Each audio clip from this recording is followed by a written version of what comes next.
बिस्मिल्लाहिर्रहमानिर्रहीम अस्सलाम वालेकुम। तो मेरे काश्तकार भरावो अज असीं इनू यूरिया फ्लड कर रहे हैं। तंबाकू की साड़ी फसल आ।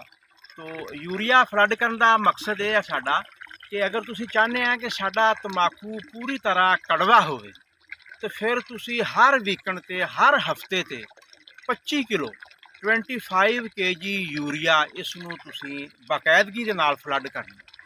ते अज काफ़ी सारिया मैं गल्लां करांगा। अगर तुसीं नवें आ तो मेरे चैनल नूं सबसक्राइब कर लो ताकि हर तरह की फार्मक तो तुसीं फ़ायदा उठा सको। तो आ देख लो असीं फ्लड कर रहे हैं यूरिया। यह साडी ड्रिप का काम दे रही है टूटी। ये खाद साडी मिक्स हो के ते पानी साडा ये तंबाकू नूं जा रहा। ते अज असीं तुहानूं दस्सांगे इसकी फार्मिंग के बारे। पहली तो गल है कि तुसीं देख रहे होंगे कि असीं ये जिहड़े उपर वा बी ये असीं विच विच चंद बूटे जिहड़े असीं क्यों छड़ दित्ते हैं, ये असीं आइंदा वास्ते इहदा असीं बी बनाउणा वा। ये असीं तां रखे हुए हैं।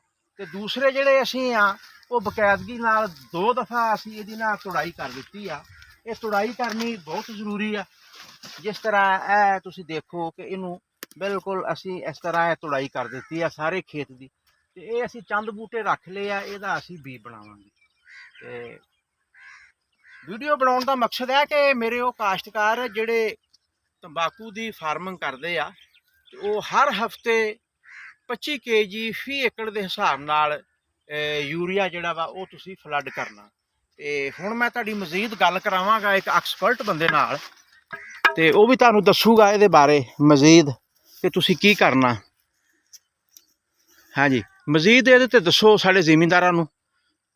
इस ते जी ਇਹਦੇ ਜਿਹੜੇ ਗੁੱਲ ਨਿਕਲਦੇ ਆ ਇਹ ਹਰ ਮੁੱਢ ਦੇ ਵਿੱਚੋਂ ਨਿਕਲਦੇ ਆ, ਹਰ ਪੱਤੇ ਦੇ ਮੁੱਢ ਚੋਂ ਨਿਕਲਦੇ ਆ। अच्छा दिखा। ਇਹ ਜਨਾਬ 2 ਇੰਚ ਹੋ ਜਾਵੇ ਤੇ ਇਹਨੂੰ ਤੋੜਨਾ ਚਾਹੀਦਾ ਹੁੰਦਾ। ठीक हो गया। ਜੇ ਅਗਰ 2 ਇੰਚ ਤੋਂ ਜ਼ਿਆਦਾ ਹੋ ਜਾਵੇ ਤਾਂ ਫਿਰ ਕੌੜਾ ਘੱਟ ਨਿਕਲਦਾ ਹੈ। अच्छा ਕੌੜਾ ਥੋੜਾ ਹੁੰਦਾ ਵਾ। अच्छा ਤੇ ਇਹ ਜਿਹੜਾ ਵਾ 2 ਇੰਚ ਦਾ ਹੋ ਜਾਵੇ ਤੇ ਇਹਦੀ ਸਾਰੇ ਦੀ ਤੁੜਾਈ ਕਰਨੀ ਆ। ਉਸ ਤੋਂ 5 ਦਿਨ ਬਾਅਦ ਫਿਰ ਆ ਜਾਣਾ ਇਹਨੇ। अच्छा 5 ਦਿਨ ਬਾਅਦ ਫਿਰ ਤੁੜਾਈ ਕਰਨੀ ਆ। ਉਸ ਤੋਂ ਬਾਅਦ 5 ਦਿਨ ਬਾਅਦ ਫਿਰ ਤੁੜਾਈ ਕਰਨੀ ਆ। ठीक है। ਫਿਰ 3 ਤੁੜਾਈਆਂ ਇਹਦੀਆਂ ਜਾਂ 4 ਹੋਣੀਆਂ ਵਾ ਗੁੱਲਾਂ ਦੀਆਂ, ਫਿਰ ਪੱਕ ਜਾਣਾ ਵਾ। फिर पक ਤੇ गया। ਆਹ ਗੁੱਲ ਤੁਹਾਨੂੰ ਦਿਖਾਈ ਆ ਜਾਓ। ਐਡਾ ਕ ਗੁੱਲ ਹੋਵੇ ਤੇ ਇਹਨੂੰ ਤੋੜਨਾ ਚਾਹੀਦਾ ਹੁੰਦਾ ਵਾ। अच्छा ਇਸ ਤਰ੍ਹਾਂ ਵਾ ਹਰ ਪੱਤੇ ਦੇ ਮੁੱਢ 'ਚ ਇਦਾਂ ਦਾ ਹੈਗੇ ਆ। अच्छा ਇਹ ਤੋੜ ਦੇਣੇ ਆ ਜੀ। ठीक है। ਤੇ ਇਹ ਜਦੋਂ ਤੁੜਾਈ ਹੋ ਜਾਵੇ ਇਹਦੀ 3 ਵਾਰੀ ਤੁੜਾਈ ਕਰਨੀ ਆ ਜਾਂ 4 ਵਾਰੀ, ਉਸ ਤੋਂ ਬਾਅਦ ਇਹਨੇ ਪੱਕ ਜਾਣਾ। ਤੇ ਹੁਣ ਇਹ ਕਿੰਨਾ ਕੁ ਟਾਈਮ ਹੋਰ ਲਊਗਾ?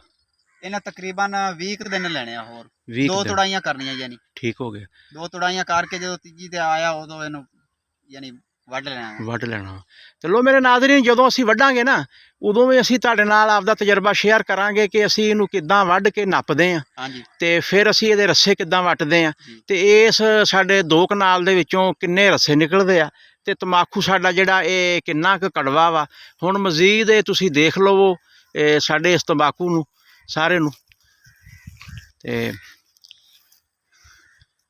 ਮੇਰੇ ਉਹ ਕਾਸ਼ਤਕਾਰ ਜਿਨ੍ਹਾਂ ਨੇ ਇਹਦੀ ਫਾਰਮਿੰਗ ਕੀਤੀ ਹੋਈ ਆ ਤੇ ਉਹ ਇਹ ਯੂਰੀਆ ਦਾ ਖਾਸ ਖਿਆਲ ਰੱਖਣ।